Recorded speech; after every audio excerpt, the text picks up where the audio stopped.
नमस्कार प्रणाम भोजपुरिया भैया लोग और सब बताई कैसे बानी रुआ सब है। उम्मीद करता नहीं रुआ सब ठीक ठाक होखा भैया और हमहू ठीक बानी। तो स्वागत बाटे आप सबके राइटर विजय बागी के चैनल पर। और आज उपस्थित बानी भैया रुआ सबके बीच में लेके न्यू ईयर के गाना नया साल स्पेशल भोजपुरी मेटर आ बहुत बढ़िया गीत की रचना के बानी।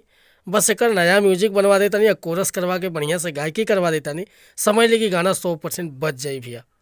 तो चली देर ना करते हुए मेटर के शुरुआत कल जा कि कैसे गीत के गावे के बा, का एकर धुन बा, का लय बा। लेकिन वीडियो स्टार्ट कर से पहले भी एगो बात बतावल चाहब।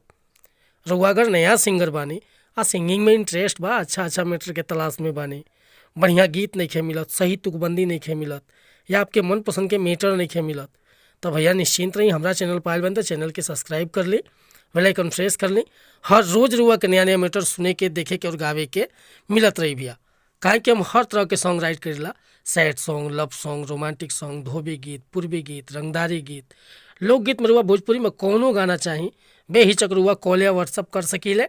डिस्क्रिप्शन में नंबर बा, बिल्कुल उचित चार्ज पर रुआ के फुल सॉन्ग व्हाट्सअप के जरिए मिल जाए भैया, डमी के साथ। तो देखिए आज के मेटर कैसे गाओ के बाटे, बहुत बढ़िया मेटर बाटे।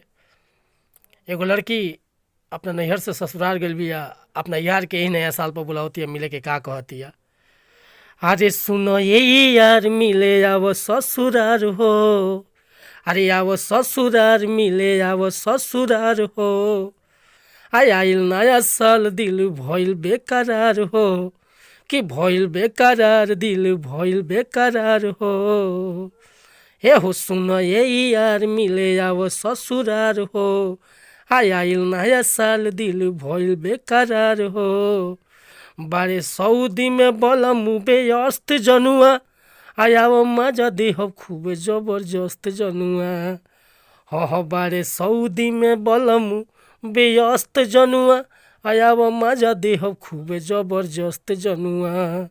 तब भैया ये मुखड़ा लेकर हुआ सबके बीच में उपस्थित रहनी है, रउआ एक के बढ़िया से गा देता नहीं अगर हाई स्केल से, तो गाना 100% बच जाए भैया। और हमरा गायकी पर मत जाम, काहे कि हम राइटर बनी, सिंगर ना। रुआ के बीच में डमी भेज दबानी, अगर मेटर पसंद बा, फुल गीत लिखवावे के चाहता नहीं, तब बिल्कुल उचित चार्ज पर गाना रुआ के व्हाट्सअप के जरिए मिल जाए।